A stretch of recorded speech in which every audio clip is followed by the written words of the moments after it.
This is wrestling's greatest moments. Hey now, wrestling fans, it's time for another episode of Wrestling's Greatest Moments.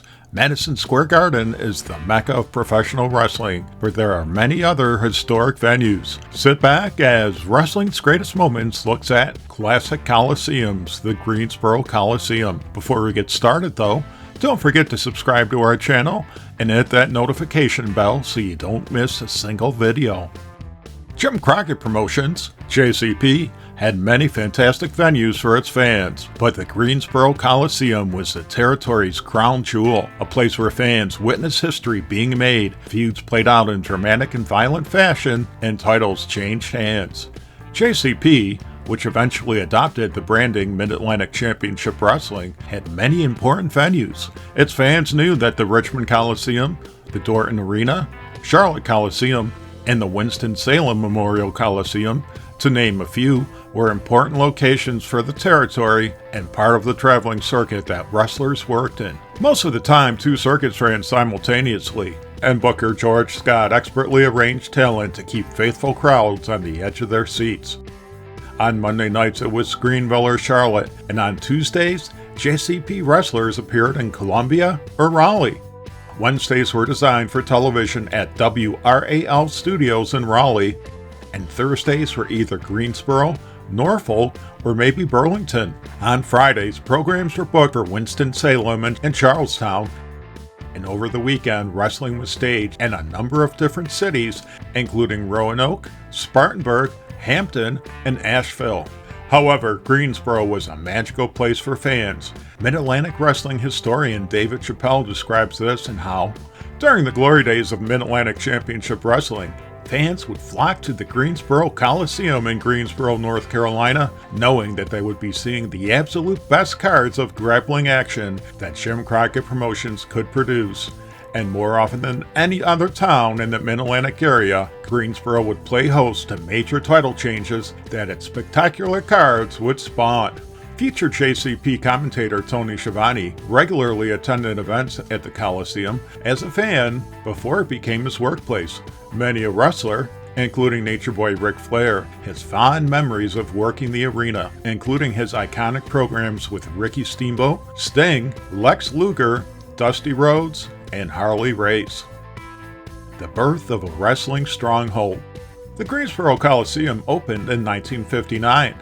Although the venue originally seated fewer than 10,000, it continued to expand over time, making it a lucrative arena if it could attract enough fans. JCP ran its first show there on Thanksgiving night, 1961. The Thanksgiving show featured Argentina Rocca defeating Bob Orton Sr., while Sweet Daddy Siki bested Angelo Savaldi in a 2 out of 3 falls match. Long before 1983's Starrcade, the Greensboro Coliseum's Thanksgiving shows became JCP's biggest show of the year, a night when major feuds finished and the seeds were sown for new ones. As Mid-Atlantic Championship Wrestling historian Dick Bourne writes, the fourth Thursday in November meant a national day to give thanks for God's bounty. Originally the celebration by the Pilgrims in the early 1600s of the Harvest Festival. In Greensboro and Norfolk, it also meant wrestling. Of course, Thanksgiving was just one night a year, and Greensboro was quite busy the rest of the year. The house that Flair built? Given Ric Flair's incredible influence on JCP, some might call the Greensboro Coliseum the house that Flair built. However, that would be wrong. The Greensboro Coliseum thrived for many years before the future Nature Boy lit it up with his undeniable style and wrestling ability. The Coliseum hosted world title matches, grudge matches, and featured some of the territory's best.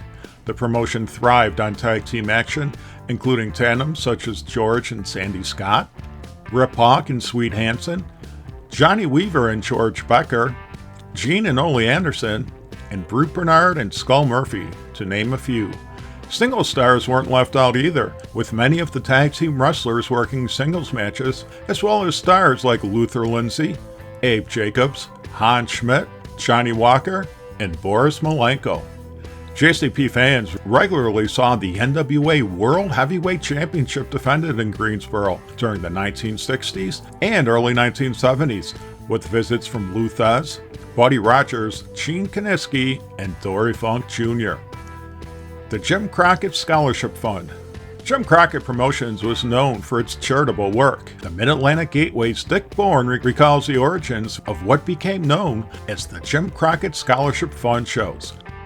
When Jim Crockett passed away in 1973, the family decided to establish a scholarship in his name. According to a report in the Greensboro News and Record, the traditional Thanksgiving night event in the Greensboro Coliseum was the first in a series of scholarship events to be held in the coming weeks to honor the legacy and memory of James Allen Crockett Sr. Proceeds from the event would go to that fund. As we'll see, Greensboro also became a hub for championship changes. Championship change after championship change. While JCP's titles changed hands throughout the territory's different venues, Greensboro was the site of some major title changes, whether it was the Mid-Atlantic Heavyweight Championship, the NWA Mid-Atlantic Television Championship, or the United States Heavyweight Championship. Indeed, the early years of JCP's U.S. title, which interestingly enough didn't debut until 1975, saw the title change many times in Greensboro, including the November 1975 tournament to crown a new champion after previous champion Johnny Valentine's career was tragically cut short in a devastating plane crash in 1975. See our video on the deadly plane crash that nearly ended wrestling and our three-part history of the United States Championship for more details. Starrcade, a flair for the gold. Crockett's Thanksgiving shows continued until a new development changed everything. On March 6, 1983, JCP sold out the Greensboro Coliseum for a show featuring a steel cage match between NWA World Tag Team Champions Sergeant Slaughter and Don Cornoldo and the babyface team of Ricky Steamboat and Jay Youngblood. As chronicled in the book, The Pro Wrestling Hall of Fame, The Tag Teams, a longtime Mid-Atlantic Championship Wrestling fan remembers that night. The streets were lined up with fans hoping to scalp a ticket at the 11th hour.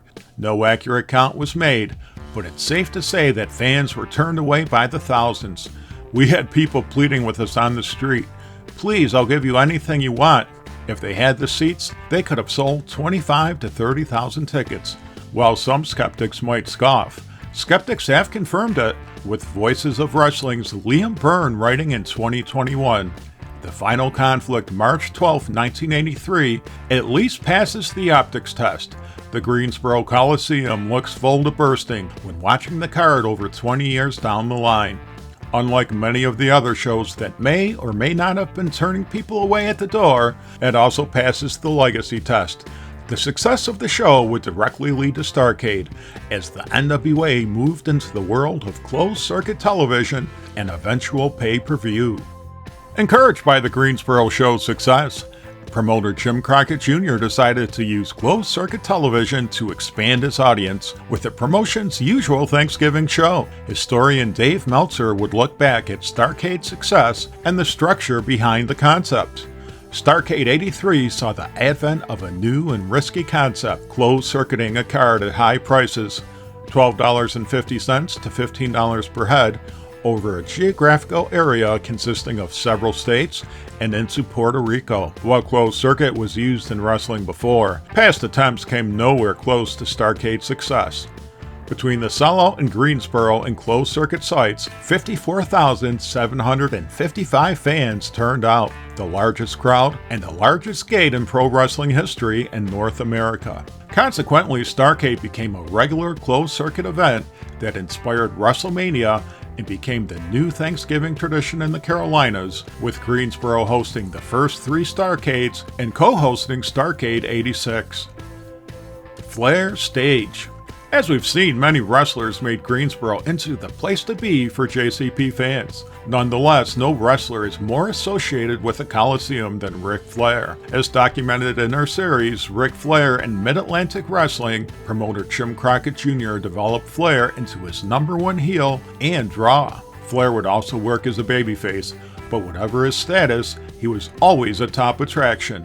Flair had many memorable moments in Greensboro. Throughout the late 1970s and early 1980s, Flair's various championship defenses in Greensboro became near ritual events. Fans filled the building, not to see if Flair would survive, but how he would survive.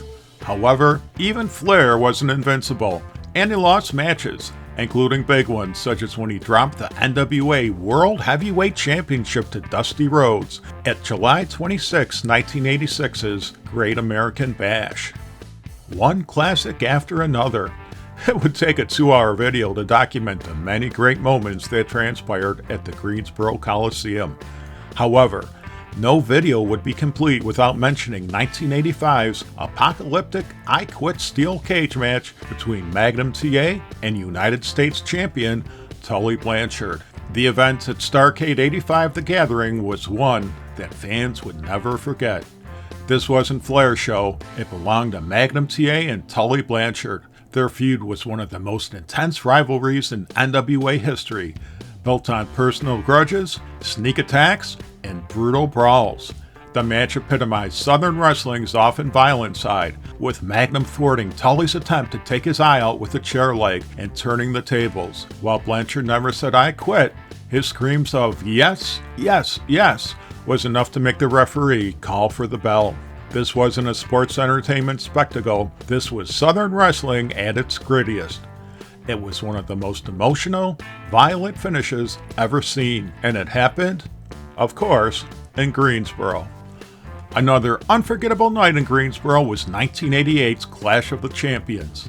Jim Crockett Jr.'s payback at Vince McMahon for running pay-per-views directly against his pay-per-views saw him run a free show against the WWF's WrestleMania 4.